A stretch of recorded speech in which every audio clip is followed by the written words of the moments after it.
I'm Nick, and welcome to my shop. Today, let's talk about 3D printers.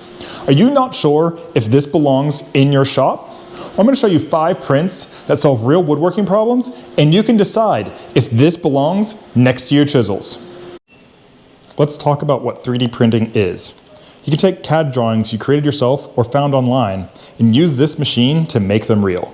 It does that by using a computer-controlled plastic glue gun to build up layer by layer until you have the finished piece that you want. As a woodworker, the hardest thing to understand is this is an additive process. We start with nothing, and this machine adds all the things it needs to get the finished piece. In contrast, woodworking is a subtractive process. We start with a really big board, and we cut it down, we shave it, until we are only left with the finished product. As woodworkers, we joke, you can't add wood back on, but this machine does that. This tape measure holder is the first print. This thing takes about 18 hours to print on my little printer here, and it provides a home for my tape measures, pencils, and anything else I need to use for marking. As a woodworker, I'm always measuring to make cuts and see how long and big things need to be. And this allows me to quickly find my tape measure, and I know where to return it to. And if my tape measure is not there, well, I know it's lost somewhere in the shop. I need to go find it. This has been such a great print to have in my shop. I highly recommend everyone has a holder for their tape measure, or at least a dedicated spot in the shop to store it.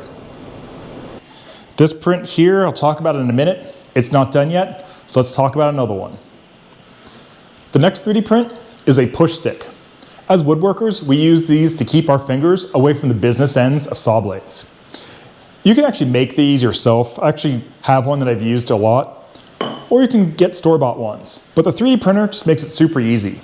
With a few button clicks, and after waiting a few hours, one of these can get printed up. This one I have here is perfect for a bandsaw. I printed it using 2 pieces, and that allows me to make something bigger than what my printer is capable of. And as I said before, you can buy these. Store-bought push sticks cost about 15 to 20 bucks, where this one that I printed cost me only $1. That makes these push sticks very economical. And there's all kinds of different push sticks out there, so you're going to want to have multiple in your shop. And you can look at the different maker websites to see what is available, and you can pick the one that meets your needs. For example, this one's perfect for the bandsaw. Oh hey, the build's done. This is actually one of the nice things about a 3D printer, is it'll make stuff when you're not present. So this got made while I was filming. Now let me show you what this is for. So I'll give you a hint, it has to do with the glue bottle. So I use Tide Bond glue, and the one thing is these lids get stuck. Yeah, so I use this lid is glued shut. But with this tool, I can put it on, give it a pop, now it's open. This thing is amazing. So this is one of the tools that I didn't know that I needed to have until I had one. And I found this when I was just browsing the website because there's just all kinds of models that people make. And this thing stuck out like, oh yeah, that's fun. But now that I have it, it's amazing to have. It stores on the lid of the glue bottle, and it's always there for when you need it. This solves a big problem in my shop that I didn't know could be solved.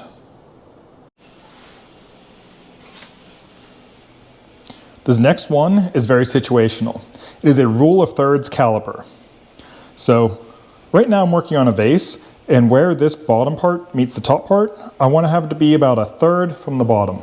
And that just makes it visually pleasing. This tool here, these calipers, allow me to quickly find that line by expanding it to the length of the vase. And the 1/3 is actually down here, I'm a little bit off. This tool speeds me up, because before, I'll take my ruler, measure it out, do the math, and figure it out. Where this tool, I just open it up to the size of the piece, and I'm good to go. I highly recommend this tool if you do any layout on the fly like I do, because this really speeds me up and makes it a whole lot easier.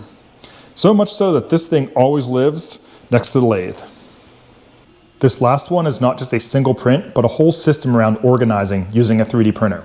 What I'm talking about is called Gridfinity.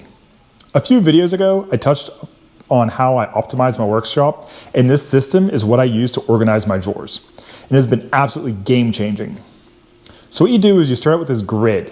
Then you can attach bins, shadow boxes, anything you can think of really. And from there you can gain control over the chaos of your drawers. Here's a good example. I have a drawer of media stuff. This is where I store my camera, equipment, and everything between shoots. The camera and mounts, they're kind of unwieldy. And with Gridfinity, it allows me to gain organization, and I can quickly grab stuff and see what I'm missing. Here's a great example of the before and after applying Gridfinity. Also, my top drawer was first organized when I shot that 5S video, and I didn't show it. But this has been so nice to have this organized. There's so many models online just for everyday things. So those are the 5 prints for woodworking. Whether you're just new to 3D printing or just curious, these are a great place to start. I also recommend you check out Maker World. It's where I found a lot of these models, and there's all kinds of stuff there, whether it's functional prints for everything or art prints that people do. I'll put a link for it down in the description.